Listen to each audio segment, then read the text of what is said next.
satu huruf ini terjadi pelipat gandaan pahala di bulan Ramadan. Nah, itu sebenarnya detailnya gimana, Ustaz?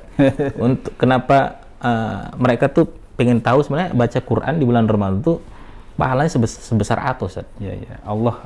Untuk orang-orang yang belum bisa baca, Ustaz, itu terutama. Ya. Dalam sebuah hadis dijelaskan, barang siapa yang membaca Al-Quran dengan terbata-bata, ya paling tidak mendapatkan 2 kebaikan. Kemudian di bulan Ramadan maka akan dilipat gandakan.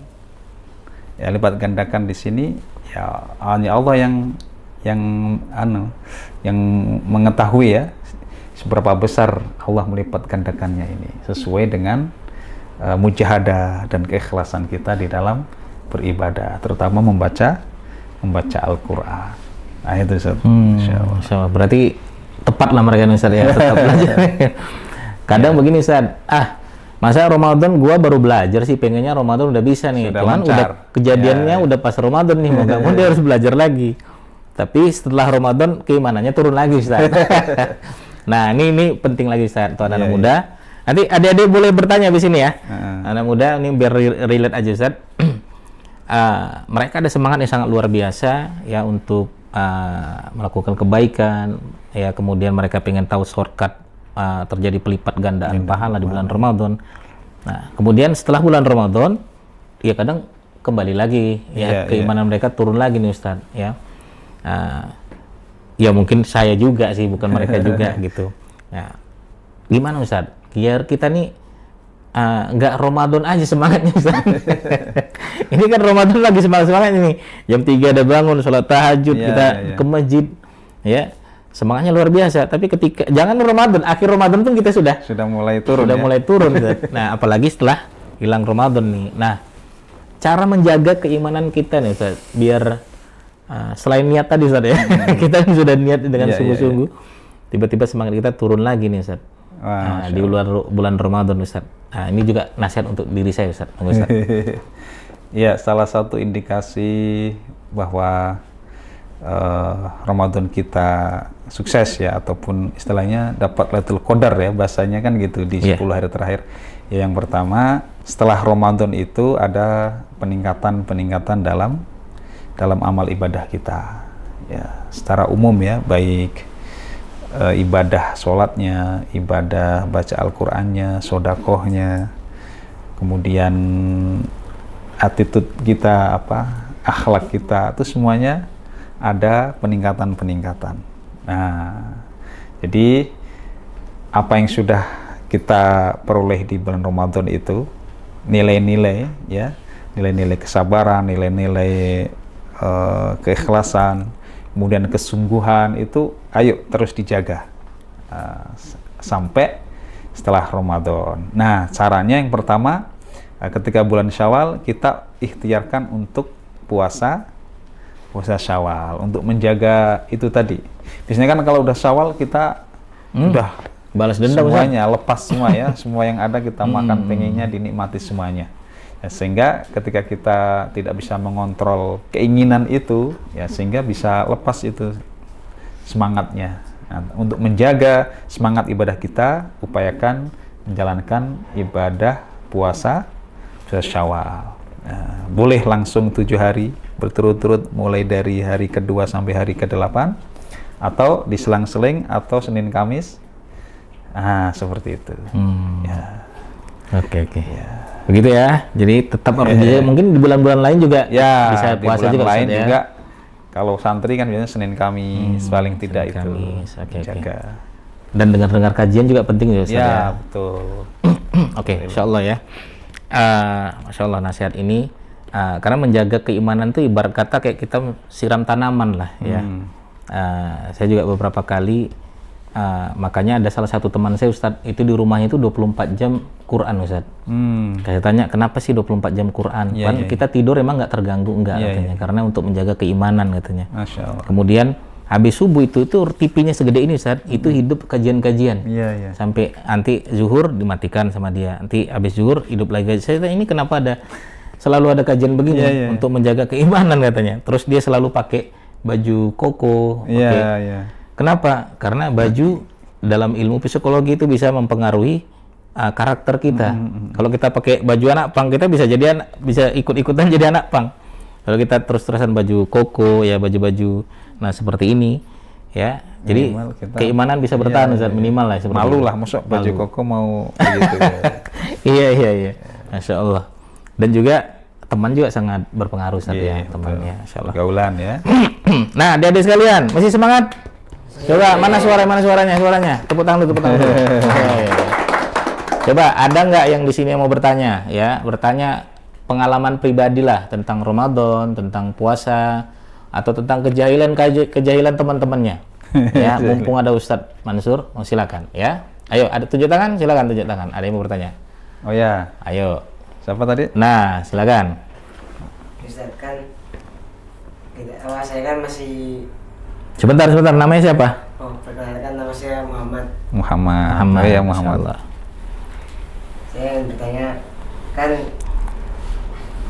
saya kan masih anak muda lah.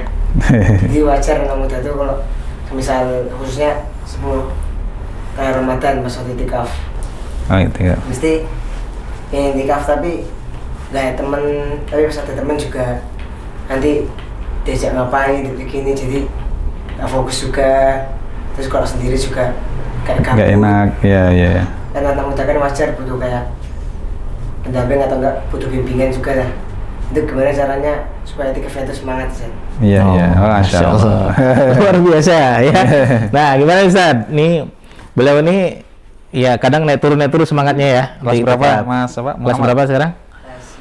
Kelas 9. Kelas 9. Ya. Gimana nih Ustaz? Ya, dia iktikafnya kadang naik turun semangatnya, sama temannya sering bermain, namanya juga anak muda. Kan begitu ya pertanyaannya. Masya Allah. Jadi anak seusia ini, usia SMA ya, itu mau iktikaf saja sudah luar biasa. Itu yang pertama, poin pertama ya. Kita atau usia muda mau iktikaf saja sudah merupakan poin yang luar biasa. Kemudian bagaimana agar menjaga iktikaf ini bisa istilahnya sempurna ya, ataupun ideal ya, iktikaf yang ideal. Yang pertama, cari lingkungan masjid yang mendukung. Ya, kalau iktikaf di kampung mungkin akan banyak godaan ya, teman. Iya, perang sarung kan. Belum kita pengen pulang-pulang. Jadi coba cari masjid yang nyaman ya, yang bisa mendukung aktivitas iktikaf kita itu bisa benar-benar khusyuk. Ya, misal kalau di Jogja sini coba di mana? Yang dikenal Jogakarya atau Masjid Agung Sleman. Itu kan suasananya itu mendukung untuk kita khusyuk beriktikaf.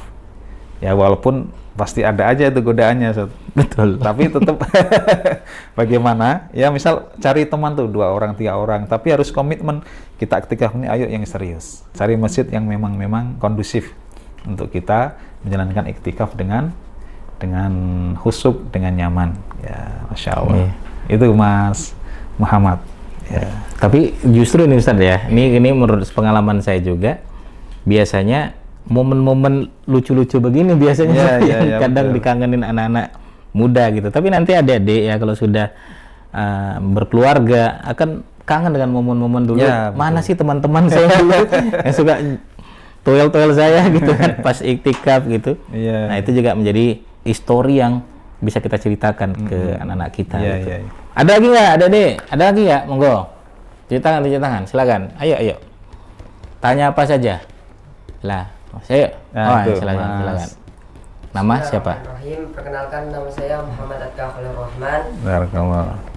Jadi begini Ustadz, saya itu sering lihat ketika di malam takbiran itu orang-orang itu muter-muter pakai motor terus kayak suara itu dikeras-kerasin.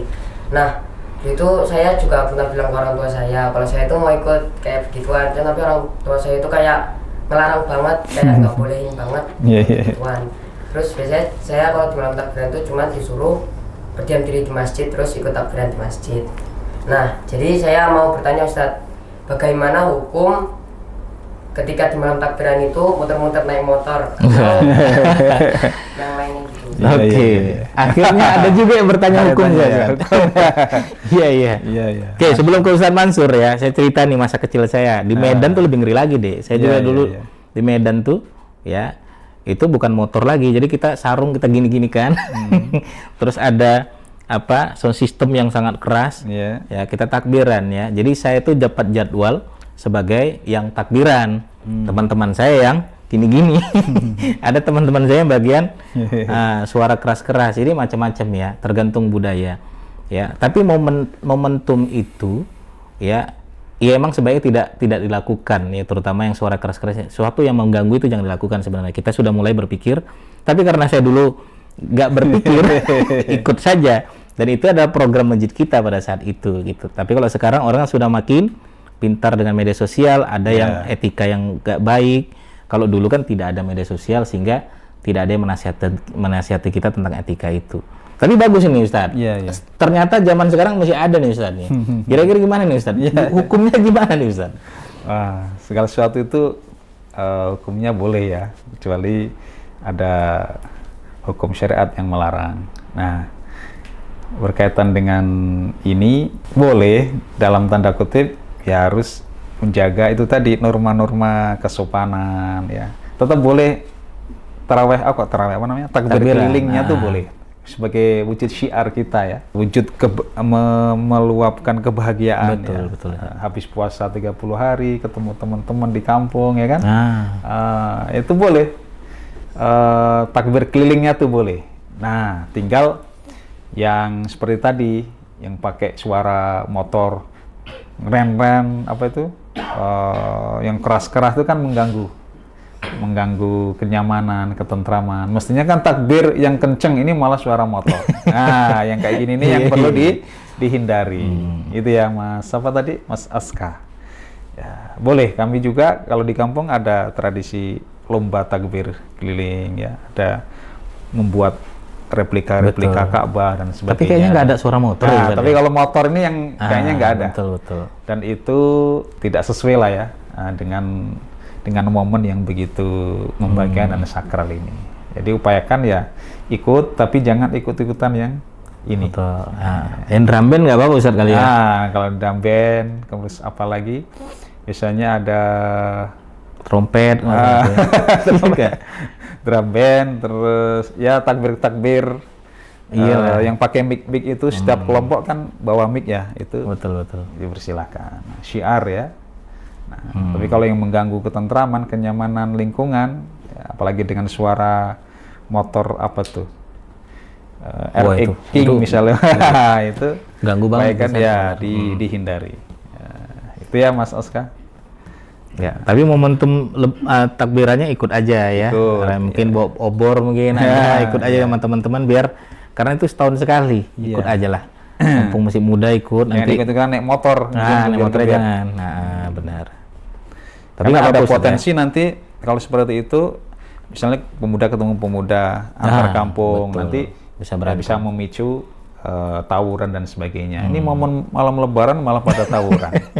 Habis puasa lagi. Ya, ini kan itu yang harus dihindari.